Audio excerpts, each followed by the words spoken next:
Hello guys, good morning po. So, ito naman po ang inyong kasabong at kaibigan, Arnold Pacaldo ng LLP ATF-GF Juno. So, ito guys, so another flex ko naman guys yung ating isa sa ating project dito sa Muntinlupa Manukan guys. So, ito naman guys yung ating red calcio guys. But, kaya lang guys, so napalaban to guys eh. Kaya medyo kasiya yung kanyang tuka.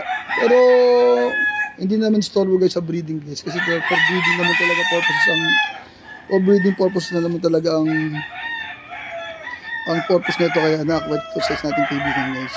So ito nga pala guys ay F1 ng Red Kelso. Galing sa ating idol na si Sir B-Boy. Pero guys, na-upgrade ito guys sa isa nating friend guys na dumirekta kay Sir B-Boy. Okay. So, ito nga yung guys, flex ko lang guys. So, yun yung naman guys, yung mata niya guys. Diba? So, pula-pula rin guys.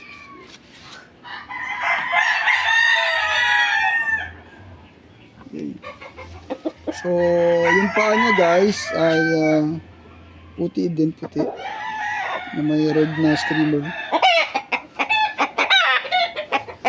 So, yung buntot niya guys, medyo nasa breeding pen siya ngayon guys. Medyo nasira yung buntot. Putog yung buntot kasi maloko yung nakasalang dito ngayon guys. Tuka-tuka yung kanyang balahibo. Ano nakasalang dito ngayon natin? Rounded, no? Rounded na nakasalang? Rounded. So guys, FYI guys, so nakasalang ngayon dito guys na pulit ay roundhead. Offspring ng ating Dan Gray roundhead import line guys. So ito ngayon ang broodcock.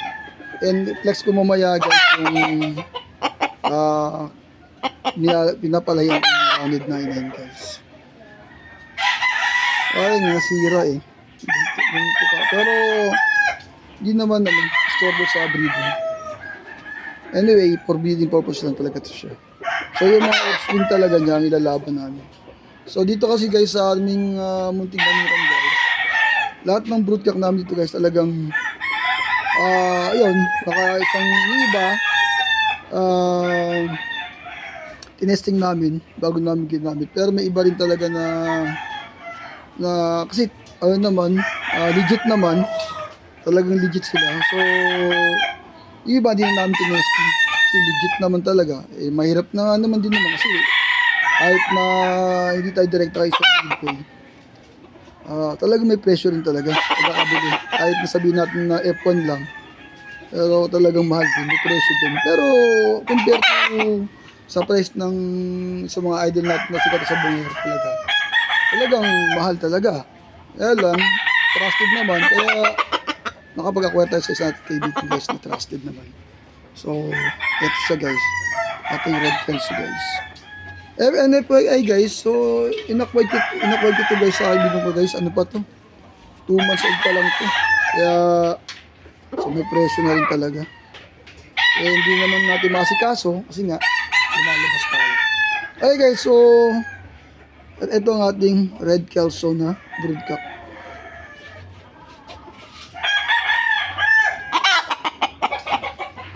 Wala pa din ang katawan guys eh.